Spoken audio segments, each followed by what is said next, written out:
आज हम Republic day पर एक खूबसूरत सा स्पीच देखने वाले हैं। चलिए देखते हैं।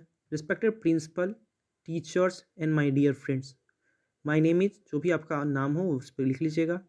First of all, I would like to thank you for giving me such a great opportunity to speak on Republic day.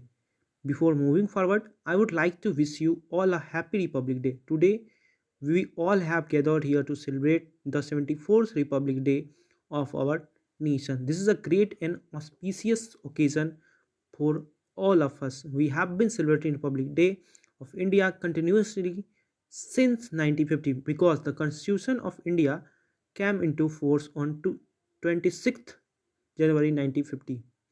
Our constitution is the largest written constitution in the whole world. Dr. Bhimrao Ambedkar is the father of our constitution. Let us please that we will make our country the best country in the world. I am proud that I am an Indian and I love my country very much. जय हिंद जय भारत। तो इस दोनों को सबसे पहले तो रोक के आप अच्छा से लिख लीजिएगा एक एक कॉपी पे, एक पेज पे, और देन आप इसको याद कर लीजिएगा। Thank you.